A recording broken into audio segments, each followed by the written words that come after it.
As the world focuses on Sochi and explosion of violence overnight across Russia's border in nearby Ukraine, where the battle over the future of that country is heating up. Between those loyal to the whole of Europe and those loyal to Russia. This is what's happening now. At least 22 people killed in this latest round of fighting. These deaths coming just after a truce in Ukraine's political crisis collapsed. The two sides now again, as Robin just said, fighting over the country's very future as thousands of protesters stake their lives on a desire for real political change. It is such a scene over there. This is live pictures right now of Independence Square in Kiev. One of our own producers just fired upon over there. ABC's Bruno Ruber has the latest.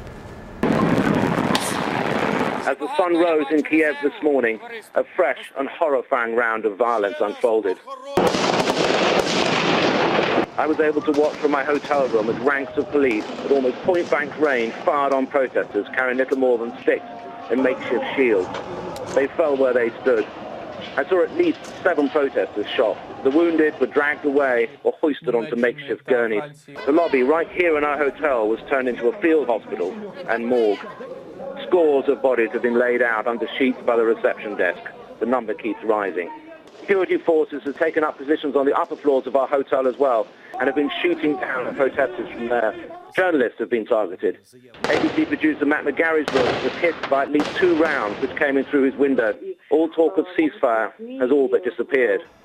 The clashes continue around the hotel and echo across the city. Protesters are erecting new fortifications and the police responding with machine guns and flash grenades. An uneasy, tense calm has descended on Kiev, but we're hearing reports that police in the west of the country have gone over to the opposition groups, which is good news for the opposition, but a possible ominous harbinger of things to come moving forward. Robin? Our thanks to you, Bruno, and our concern to you and all there in harm's way. And to Washington now, where ABC's Jim Avila is at the White House. Those fast-moving developments in Ukraine being closely monitored there this morning. Good morning, Jim. Good morning, Robin. The president returned home to the White House early this morning from Mexico to all that bad news. Overnight, there was a press conference before he left the summit in which he seemed to be skeptical about the newly announced truce, but hopeful. But now that that's all fallen apart, the president's earlier strong words to the government of Ukraine seem to stand. There will be consequences if people step over the line. And that includes making sure that the Ukrainian military does not step in to what should be a set of issues that can be resolved by civilians.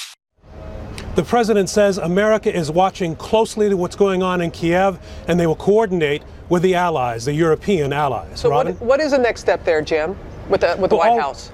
Already the White House has set upon some small sanctions against the Ukraine, some sanctions about visas, people being able to travel from Ukraine to the United States. But the next step is probably some more serious sanctions in coordination with the European allies. All right, Jim, thanks so much.